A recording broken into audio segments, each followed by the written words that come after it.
Back to our conversation, will he or won't he be stripped of his Oscar? I refer, of course, to Will Smith, but we turn to other matters. Indeed, we have a Will involved in this, as it happens. We're going to talk about government's bold plans to try and what's called transform outcomes for children and youngsters with special educational needs.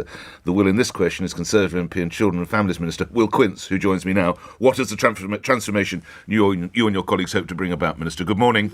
Morning, Nick. Thank you. Pleasure to be on your show. Well, today we're launching our ambitious new plans to transform the outcomes for children and young people with special educational needs and those who are in alternative provision. At its very heart, it's about a real vision for a national SEND system. So it's all about improving outcomes, getting mainstream right, so making sure that mainstream schools are inclusive, investing in our workforce, importantly, aligning education, health and care systems, and making sure that parents have confidence by strengthening accountability and redress mechanisms within the system. And we're now launching a 13-week consultation. And I'm really keen for as many children and young people with SEND, their parents, carers, and all those who work within the system and across education to get involved and help us to shape this plan. As we finish our conversation, I'll ask for a website or how people get involved. But by the use of the word transform, Minister, I think it's fair to say that you're not particularly satisfied with how it is at the moment then. What isn't working that should be working in your view?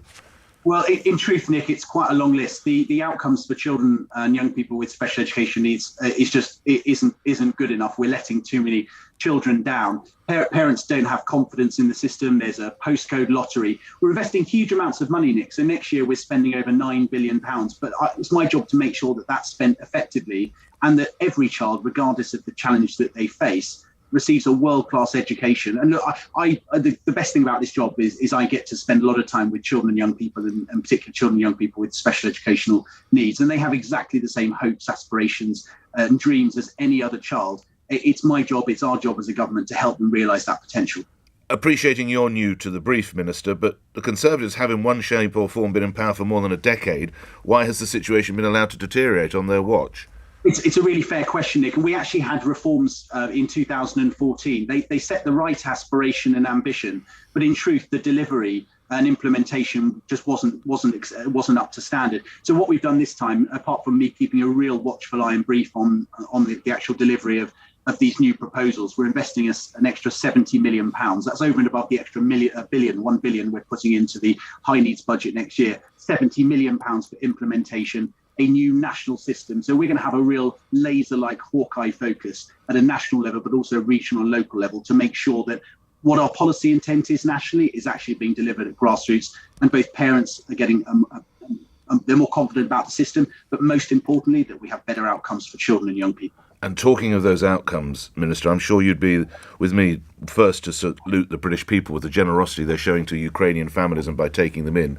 But there's a fair chance some of those youngsters will have special needs of some sort, whether educational needs, emotional needs. They may have suffered unspeakable trauma as their homes, even possibly some of their loved ones have been blown up by Putin. Can you tell me there's going to be extra support for those children coming into the country? Yeah, there certainly is, Nick. So far under the two schemes, and the first scheme, which is the family scheme, there's been 23,000 people, 8,000 of whom are children. I'm keeping a really watchful eye on that, understandably. So local authorities per individual, a child gets £10,000, and then over and above that, an extra £9,000. And through with our Secretary of State, we've secured additional places for up to 100,000 children. So we stand ready to help. But you're right, Nick. We don't exactly know the trauma that some of these young people have faced. Some will have special education needs. It's my job to make sure that we give them the best possible chance and fresh start. A little bit out of your brief, but you are the minister on parade, as it were, Minister. The suggestion that Roman Abramovich, coming back to the Ukraine story, could have been poisoned at peace talks. Do you have any more intel from British security services on that? And what might this tell us about Russia's ambitions?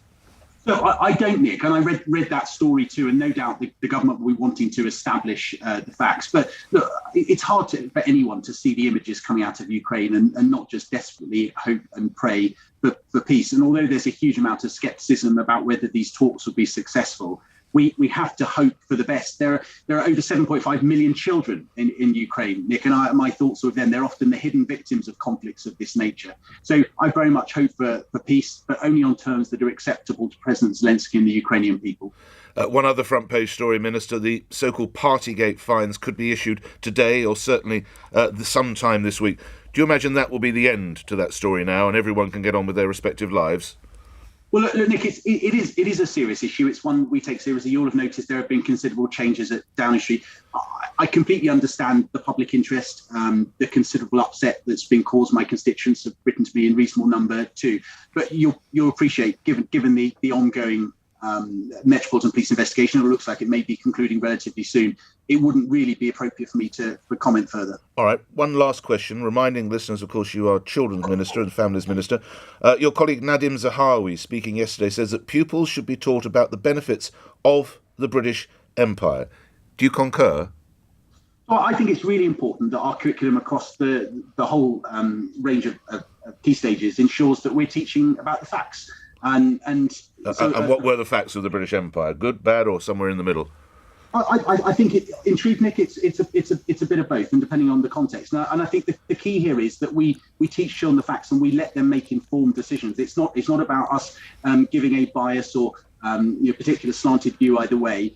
Children are brilliant, and they do form their own view. That's what we want in this country. But it's important that you give them both sides and let them make an informed decision. Grateful for your time today. Conservative MP, Children and Families Minister Will Quince appearing here on LBC, where the time is 3 minutes before 8. Let's get at least one more call in.